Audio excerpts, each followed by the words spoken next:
देख रहे हैं एबी स्टार न्यूज। मैं हूं आपके साथ सपना वर्मा। वक्त हो चला है अपना उत्तर प्रदेश का। बुलेटिन की शुरुआत कानपुर की खबर के साथ। कानपुर में विदाई समारोह का आयोजन किया गया। इस दौरान यहां पर अखिलेश यादव भी मौजूद रहे।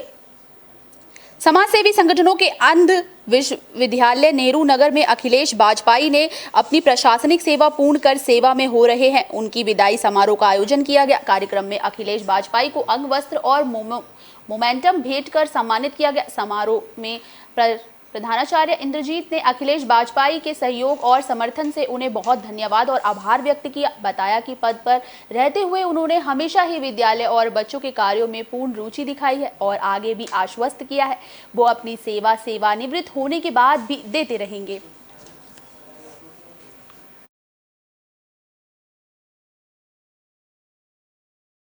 निदेशक दिव्यांगजन कानपुर मंडल कानपुर के पद से आज सेवानिवृत्त हो रहा हूं। मेरे पास मंडल जनपद का भी प्रभार रहा और मैं 2016 से कानपुर मंडल में और 2019 से जनपद में कार्यरत हूं। यहाँ पे जो भी शैक्षिक संस्थाएं हैं या जो भी हमारे साथी हैं, विदेश जी हैं, वीरेंद्र जी हैं, इंद्रजीत सिंह जी हैं, सुनील मंगल जी हैं, ये सारी जो हमारी संस्थाएं हैं और जो भी हम लोगों ने आपके सहयोग से दिव्यांगजनों के लिए जो भी प्रयास किया, कार्य किया और हमारा प्रयास रहा कि अधिक से अधिक लोगों को, दिव्यांगजनों को हम लाभान्वित करा सके, चाहे वो दृष्टिबाधित हो, श्रवणबाधित हों, पैरों से चलने वाले हों या वो हमारे जो है मानसिक मंदित हों। इन सभी दिव्यांगों को हम लोगों ने लाभान्वित कराया और इस पूरे कार्य में हमें कानपुर नगर की जितनी भी शैक्षिक संस्थाएं हैं उनका भरपूर सहयोग मिला। सोनभद्र में बड़ा हादसा देखने को मिला। दरअसल कार और ट्रक की टक्कर हो गई, जिसके बाद इस टक्कर के बाद इलाके में अफरा तफरी मच गई।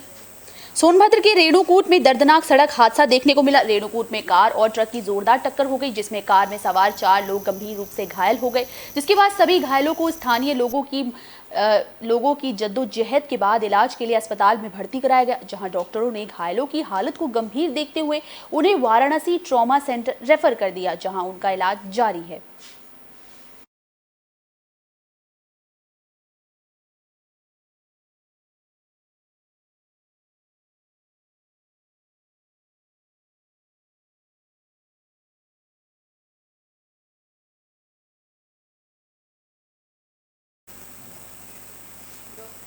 फिरोजाबाद में अज्ञात वाहन ने बाइक सवारों को रौंद डाला, जिसके बाद इस घटना से इलाके में काफी सनसनी फैली हुई है। फिरोजाबाद के थाना शिकोहाबाद के नेशनल हाईवे पर एटा चौराहा और प्रतापपुर चौराहा के मध्य ओवरब्रिज पर अज्ञात वाहनों के रौंदने से 3 बाइक सवार युवकों की मौके पर ही मौत हो गई। युवकों की मौत से परिवार में कोहराम मच गया। जानकारी के मुताबिक बाइक सवार प्रतापगढ़ से दिल्ली जा रहे थे, लेकिन बाइक सवार एटा चौराहा और प्रतापपुर चौराहा ओवरब्रिज पर पहुंची। उसी दौरान अज्ञात वाहन ने बाइक सवारों को रौंद डाला, जिसमें कि 3 युवकों की मौके पर ही मौत हो गई। वहीं इस घटना से क्षेत्र में अफरा तफरी मची हुई है। घटना की सूचना पाकर मौके पर पहुंची पुलिस ने शव को कब्जे में लेकर पोस्टमार्टम के लिए मेडिकल कॉलेज भेज दिया है और फिलहाल मामले की जांच में जुट गई है।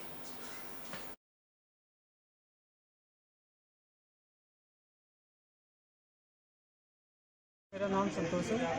एक्चुअली मेरे फैमिली से मेरा भाई, चाचा और मेरा फ्रेंड बाइक से दिल्ली जा रहे थे। तो सुल्तानपुर के नियर बाई, शिकोहाबाद के नियर बाई से एक्सीडेंट हो गया है। एक्सीडेंट के थ्रू उनकी और लॉस पर डेथ हो गई है सर। तो पुलिस ने हमें इन्फॉर्म करा सर, तो यहाँ डेड बॉडी कलेक्ट करने आए थे।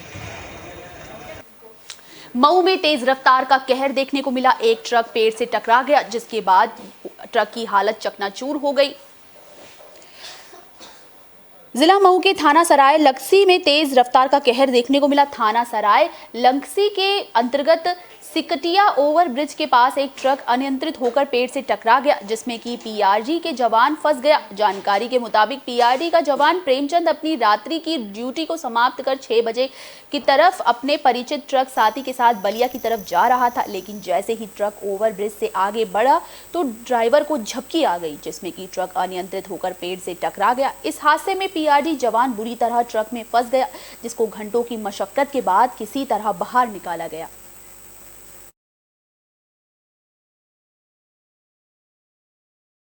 क्या नाम है आपका? अतुल कुमार।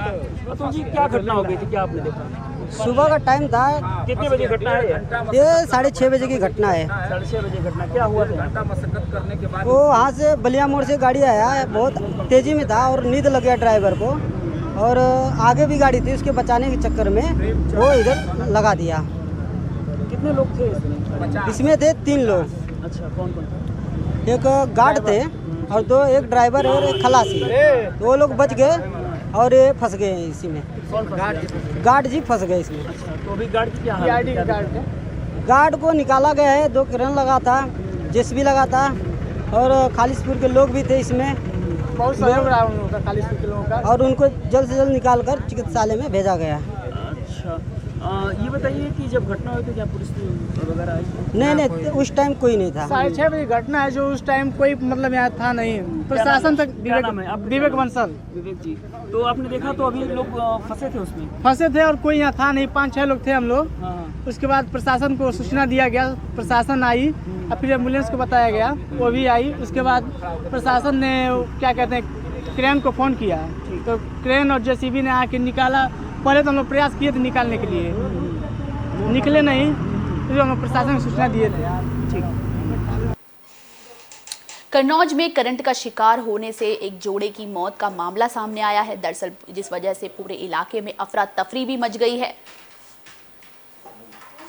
आप लोगों ने पक्षियों की प्रेम कहानी के किस्से काफी खूब सुने होंगे। इन पक्षियों में सारस एक ऐसा पक्षी है जिसने कभी अलग नहीं देखा होगा। कहा जाता है कि यदि सारस का एक साथी बिछड़ जाए तो दूसरा वियोग में प्राण त्याग देता है। एक ऐसा ही मामला हरसैन क्षेत्र के उदयपुर गांव में देखने को मिला। जानकारी के मुताबिक उदयपुर गांव में मक्का के खेत में सारस का जोड़ा दाना चुग रहा था।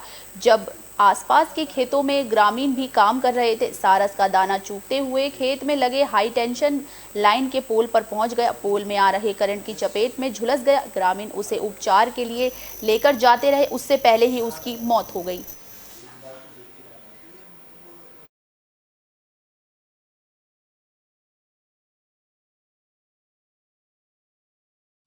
राघवेंद्र राजपूत, किस गांव में रहते हैं? ग्राम उदयपुर। अच्छा, ये सारस एक सारस ये कैसे मरा? बिजली के करंट से 11,000 की लाइन निकल रही है, उसी से टकराकर गिर गया। दूसरे पक्षी ने उसी के साथ वियोग में अपनी जान दे दी। अच्छा, हाँ, दोनों मर गए? दोनों मर गए एकदम तुरंत ही। दूसरे ने तुरंत 7 में 10 मिनट में जान दे दी। मथुरा में बड़े धूमधाम से भगवान जगन्नाथ की रथ यात्रा निकाली गई। इस दौरान कई श्रद्धालु भी मौजूद रहे। काफी ज्यादा जगमग माहौल देखने को मिला। वृंदावन में भगवान श्री कृष्ण की क्रीड़ा स्थली में भगवान जगन्नाथ के जयकारों से गुंजमय उठा। इस पावन मौके पर कई मंदिरों में भव्य रथ यात्रा निकाली गई। ये सभी रथ यात्रा नगर के विभिन्न मार्गों से होती हुई ज्ञान गुदड़ी स्थित उद्धव ज्ञान स्थल पहुंची। धार्मिक धुनों के बीच शुरू हुई रथ यात्रा में जहां भगवान जगन्नाथ समेत तीनों भाई बहनों के रथ और भगवान गणेश जी की झांकी सभी के आकर्षण का केंद्र बनी रही। वहीं रथ पर बैठे मंदिर के सेवावत ठाकुर जी की प्रसादी स्वरूप आदि आम फलों का बांटते हुए नजर आए।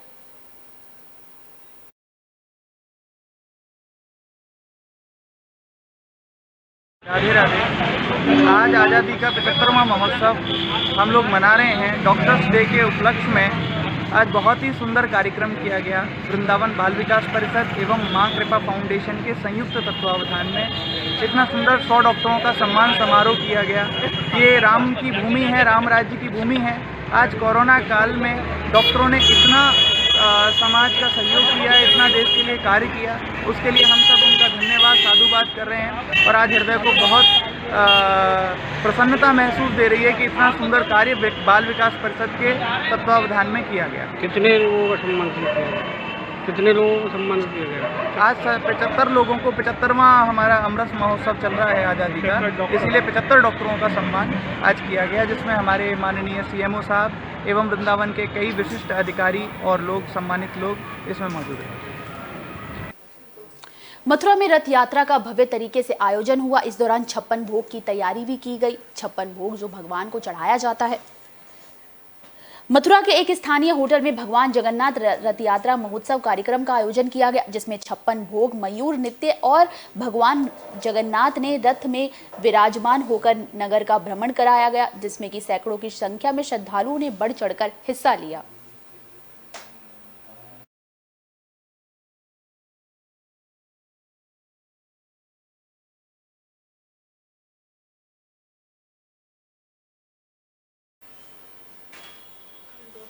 बलरामपुर में नगर पालिका की लापरवाही से लगातार यहां पर लोग काफी परेशान नजर आए। दरअसल यहां पानी की किल्लत है, जिस वजह से लोग काफी परेशान हैं। बरसात के मौसम में सीवर लाइन के अधूरे कार्यों ने नगरवासियों की मुश्किलें बढ़ा दी है।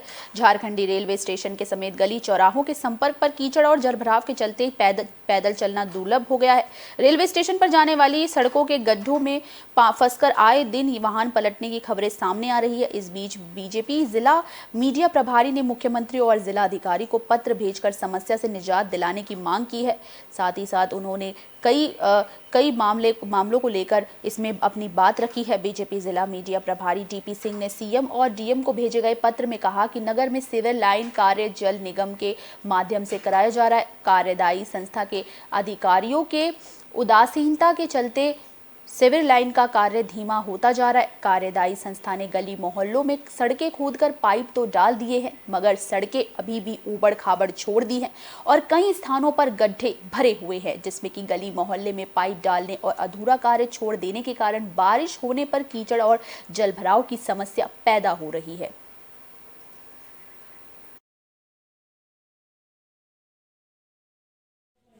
सरकार द्वारा महत्वाकांक्षी योजना सीवर लाइन बलरामपुर नगर को दिया गया था, जिसको नगर पालिका, जल निगम एवं कार्यदायी संस्थाओं द्वारा लापरवाही के कारण जल भराव, गड्ढे आज समस्या है, जहां चलने में लोगों को दिक्कतें होती हैं, परेशानी होती हैं। इसके लिए हमने उच्च अधिकारियों को कहा है कि इसको जल्द से जल्द ठीक कराया जाए और लापरवाही समाप्त की जाए। झांसी में इलेक्ट्रॉनिक दुकान में अचानक आग लग गई, जिसके बाद आसपास के लोगों में अफरा तफरी मच गई। किसी तरह बड़ी मशक्कत के बाद इस पर काबू पाया गया। झांसी चिरगांव थाना क्षेत्र में रामनगर रोड पर स्थित इलेक्ट्रॉनिक की दुकान में सुबह शॉर्ट सर्किट की वजह से आग लग गई। आग की लपटें आते देख आसपास के लोगों में अफरा तफरी का माहौल बन गया। घटना की सूचना पाकर मौके पर फायर ब्रिगेड और पुलिस की फोर्स मौके पर पहुंची। कड़ी मशक्कत के बाद आग पर काबू पाया गया। फिलहाल इस आगजनी की घटना स्थल पर उपस्थित सीईओ मोट स्नेहा तिवारी और फायर ब्रिगेड की टीम ने उक्त जानकारी में बताया कि चिरगांव में रहने वाले पटेरिया जी के दुकान पर रामनगर रोड प्रीतमबरा इलेक्ट्रिक्स के नाम से मशहूर इस दुकान में आगजनी की वजह से लाखों का माल जलकर खाक हो गया है, जिसका आकलन राजस्व की टीम कर रही है।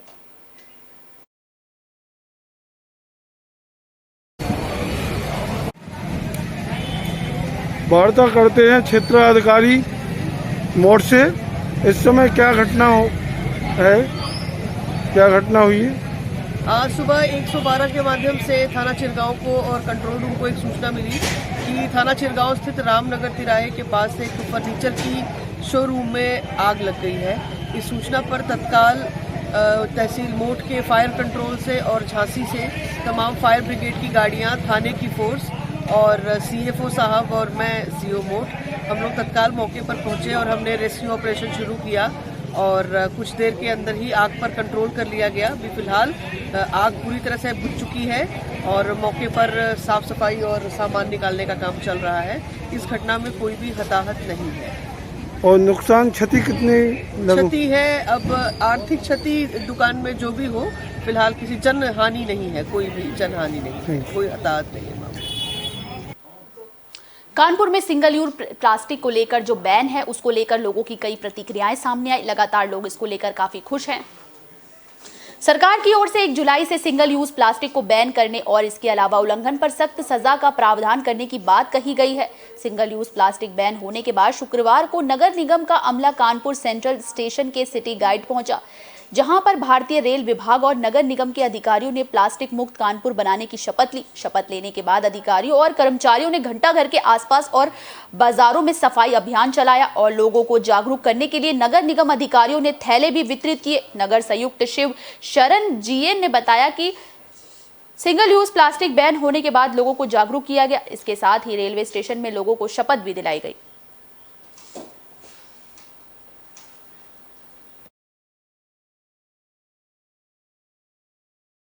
सर, क्या कार्यक्रम किया है? ये सिंगल यूज़ प्लास्टिक का जो बैन हुआ है, इसमें हम लोगों को जागरूक करने के लिए आज रेलवे स्टेशन में भी एक कार्यक्रम किया, जिसमें हमने प्लास्टिक का इकट्ठा भी किया है और लोगों को जो प्लास्टिक का अल्टरनेटिव है, जैसे कपड़े का बैग है, ये सब भी डोनेट किया है और शॉपिंग की ओर से अनुरोध भी किया है कि सिंगल यूज़ प्लास्टिक का उपयोग ना करें। इसी तरह सभी लोगों को यहाँ पे जो रेलवे स्टेशन में लोग थे, उनसे भी हमने शपथ दिलवाया ताकि लोगों ने एक सेल्फ रिस्पॉन्सिबिलिटी।